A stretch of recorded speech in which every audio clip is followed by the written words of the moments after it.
Let's talk about the Cleveland Browns because Mr. Shedeur Sanders, he made his NFL regular season debut. Dylan Gabriel was injured. He had a concussion. So Shedeur Sanders came in, and I believe he went 4 for 12. And I want to grade the performance. So on a scale from A to F, let's do 1 to 10. Scale of 1 to 10, with 10 being the highest, 1 being the lowest. What grade would you give Shedeur Sanders? Oh, man.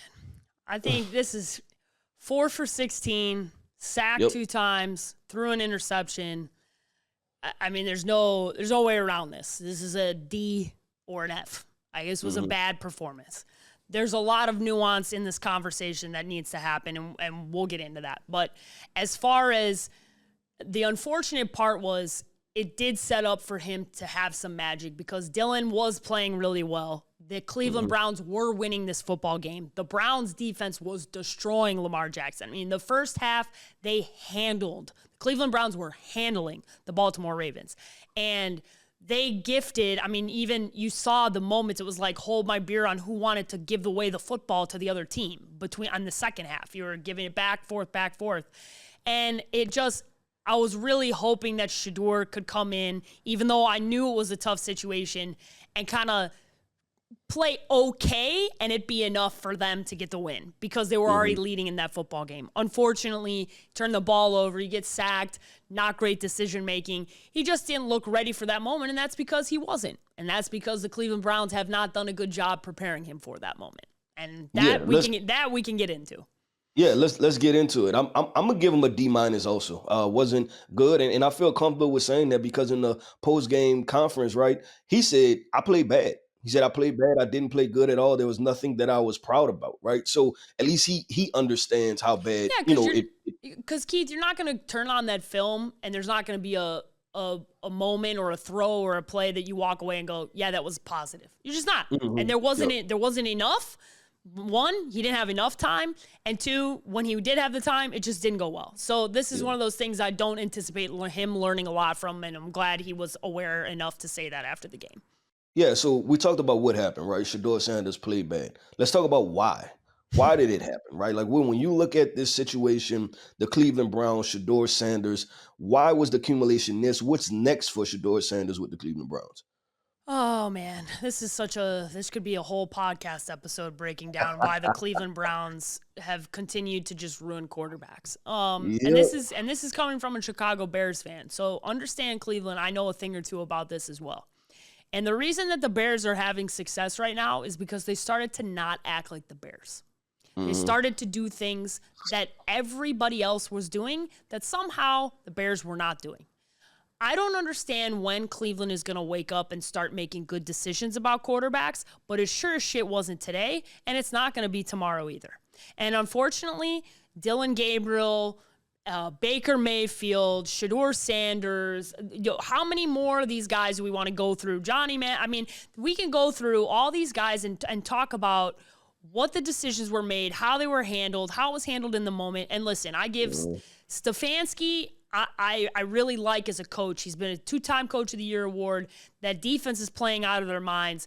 But there has been mismanagement from the top down. And I'm talking ownership's kids, the general managers, the reactions. You have caused distraction and stupidity. And you've caused self-harm. In the same way that A.J. Brown inflicts harm upon his own team, when you're the owner of the team and you got your kids or your grandkids on the sideline wearing Shedeur Sanders jerseys, you think that your head coach is really happy about that? Like, you are the problem. It's not Shedeur Sanders. It's not Dylan Gabriel. You're the problem. Ownership. Yep. Ownership is the problem. And this is going to continue as long as Jimmy Haslam doesn't wake up and change, because he continues to make these bad decisions and continues because he very clearly put his team, his front office, his general manager, his head coach into a tough spot. We all saw the draft room video when they drafted Shedeur Sanders. Nobody was hiding how they felt. Nobody. The owner has come out and said, hey, this is what I wanted to have happen. So you've got friction already, and we knew that was going to. And oh, by the way, that's not even me mentioning that they've got a $150 million quarterback who's not playing football, Deshaun Watson, that we've all forgotten about. I didn't forget. This is all the Browns' fault. I don't blame Shedeur. I don't blame Dylan Gabriel. I don't blame Stefanski. I don't even blame Andrew Berry. I blame Jimmy Haslam. This is an ownership problem because this has been a problem for 30 years. And the consistent factor is one thing, ownership. Not coaches, not GMs, not players, ownership. And at some point, you got to start doing things differently because I don't want to see another kid ruined. Like, I hope we see both Dylan and Shedeur get opportunities elsewhere to develop because the moment, and I get there's nothing you can do about, obviously, Dylan getting injured and the concussion in that moment. Shedeur was the backup. The backup's got to go in and play. But you could have given Shedeur more reps. You could have prepared Shedeur more for that moment. There could have been, this just could have all been handled a lot better. And I'm not going to point the finger at the kids. I'm pointing the finger at the billionaire who's been doing this for a long time. Yeah, this failure started in April 2025 when the Cleveland Browns decided to draft Shedeur Sanders in the 5th round after they already drafted Dylan Gabriel. Thank you. And I talked about this, right? When you bring down the outline and you had a quarterback room of Joe Flacco, Kenny Pickett, Deshaun Watson, kind of on the team, not on the team, then you have 2 rookies, right? You start the season with Joe Flacco in hopes of, just in case we have a good season.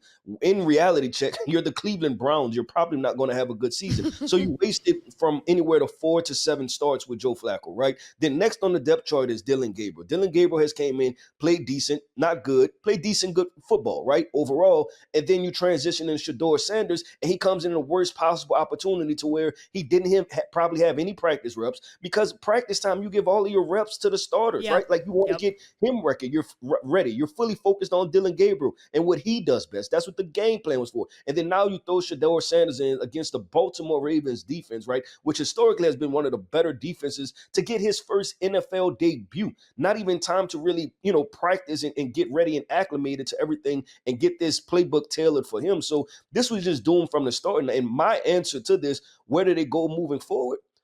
Part ways with Shedeur Sanders, part ways with Dylan Gabriel. You have a top 5 pick, go draft your quarterback because I don't want to see either of these young guys put in this situation because when we look at young quarterbacks, Bryce Young is in year 3 and he's just now starting to really turn the corner and play good football. Yeah, CJ Stroud is in year 3 and he's still having questionable things happen with his game, right? JJ McCarthy's in year 2 and we're wondering if he's a good quarterback. I don't think either one of these young guys are going to get enough time and do justice, right, to be able to tell who's the better quarterback. Like it's going to take a couple years process. So for the betterment of Dylan Gabriel and Shedeur Sanders, I think they part ways with them. See if you can trade them, get any type of draft compensation. And you're the Cleveland Browns, so you're definitely going to lose more games, right? And go ahead and draft your quarterback and make him the face of your franchise and have one concise, direction moving forward because this is not it. And this was doomed in April 2025. Yeah, it never made sense from the start. And for those of us that criticized them when it happened, we were right. There's a reason why if we were going to have something unprecedented or out of the ordinary happen, the last organization on earth I'm trusting to get it right is the Cleveland Browns.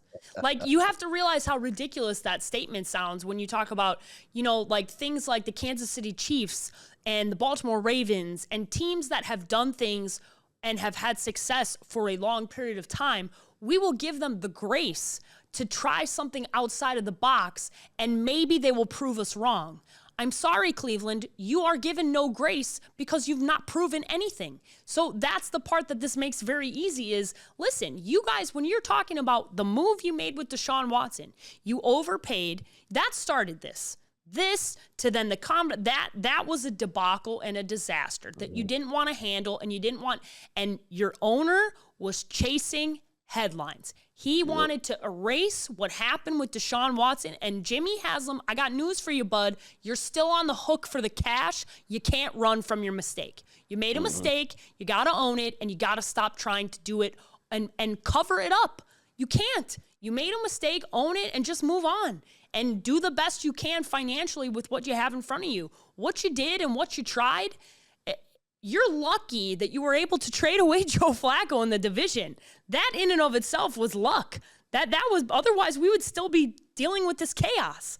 And it's still, by the way, chaos. You have You don't draft quarterbacks in the 3rd and the 5th round. You don't do that, and then sign Kenny Pickett, and then have Joe Flacco. Oh, by the way, you still have $150 million Deshaun Watson. It's just it was doomed from the start, and I'm not giving you any grace, and nobody else should either. Nobody else should either. They shouldn't. They shouldn't, because they put themselves in this situation. Unfortunately, they put these young quarterbacks in this situation. Absolutely. And this is tailor-made to the quote of franchises ruin young quarterbacks more than they help make them, right? This is how you end up in bad situations. And that's why I say, I hope for Shedeur Sanders' sake, I hope for Dylan Gabriel's sake, that they both get up out of there, because that has proven time and time again to be quarterback wasteland. And to be completely honest, y'all have probably been put in some of the worst situations that quarterbacks have been put in Cleveland, which is saying a lot, because they set the bar very high when it comes to dysfunctional stuff going on.